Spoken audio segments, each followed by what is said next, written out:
আসসালামু আলাইকুম ভিউয়ার্স, আজকে আপনাদেরকে দেখাবো chicken grill recipe. Welcome to শখের রান্না। আমি এখানে 1.5 কেজি পরিমাণ একটি চিকেন নিয়ে নিয়েছি। আপনারা চাইলে ছোট বড় যে কোনো সাইজের চিকেন নিয়ে নিতে পারেন। আমি এখন এটাকে একটি ছুরির সাহায্যে কেটে নিচ্ছি। আপনারা দেখে বুঝতেই পারছেন আমি কিভাবে কেটে নিচ্ছি। এটা কাটার কারণ হচ্ছে পরবর্তীতে এর ভেতরে যাতে মশলাটা ভালোভাবে যেতে পারে। কাটা শেষ। আমি এবার এটি একটি সাইডে সরিয়ে রাখছি। এবার এই পাত্রে নিয়ে নিচ্ছি 1 টেবিল চামচ পরিমাণ পেঁয়াজ বাটা, 2 টেবিল চামচ পরিমাণ আদা রসুন বাটা,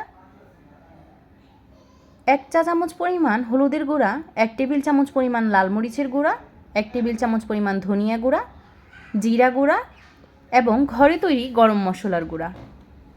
দিয়ে দিচ্ছি 2 টেবিল চামচ পরিমাণ টক দই, 2 টেবিল চামচ পরিমাণ সয়া সস,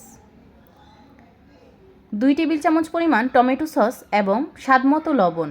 দিয়ে দিচ্ছি 1 টেবিল চামচ পরিমাণ যে কোনো টক আচার। আমি এখানে আমের আচার নিয়েছি, আপনারা চাইলে যে কোনো আচার নিতে পারেন। এবার ভালোভাবে সবগুলো মেখে নিচ্ছি। মাখা শেষ হয়ে গেলে এবার চিকেনের গায়ে ভালোভাবে মশলাগুলো মেখে নিচ্ছি এবং কাটা অংশের ভেতরে আঙুল দিয়ে মশলাগুলো ভালোভাবে দিয়ে দিচ্ছি। আপনারাও খুব ভালোভাবে মশলাগুলো দিয়ে দিবেন। মাখা শেষ হলে সারা রাত্রি ম্যারিনেট করে রেখে দিব। আপনার হাতে সময় কম থাকলে আপনি 3-4 ঘন্টাও ম্যারিনেট করে রেখে দিতে পারেন। পরের দিন আমি ফ্রিজ থেকে চিকেনটা বের করে নিয়ে এর পাটা বেঁধে নিচ্ছি।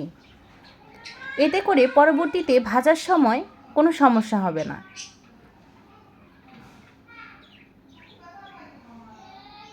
আমার পা বাঁধা শেষ হয়ে গিয়েছে।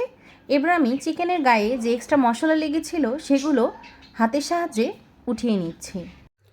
চুলায় কড়াই গরম হলে এতে তেল দিয়ে দিচ্ছি এবং তেল গরম হয়ে গেলে আমি চিকেনটি দিয়ে দিচ্ছি।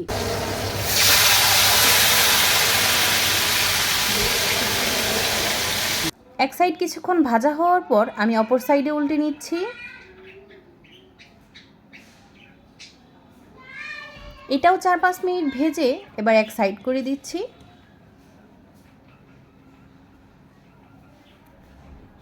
এখন ঢাকনা দিয়ে ঢেকে রান্না করে নেব 10 থেকে 15 মিনিট। কিছুক্ষণ পর আমি ঢাকনা উঠিয়ে আবারও চিকেনটা উল্টিয়ে দিচ্ছি।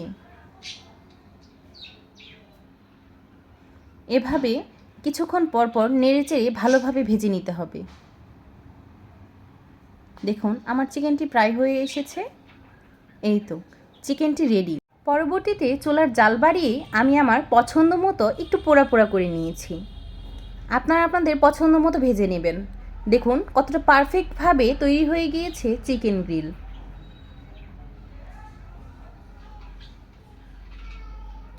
এবার আমি ছুরির সাহায্যে যে পাটা বেঁধে দিয়েছিলাম সেটা কেটে নিচ্ছি।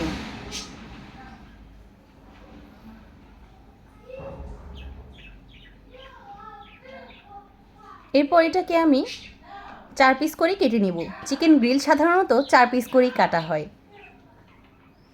ভিডিওটি ভালো লেগে থাকলে অবশ্যই লাইক, কমেন্ট, শেয়ার করবেন এবং আমার চ্যানেলটি সাবস্ক্রাইব করে পাশে থাকবেন। ধন্যবাদ।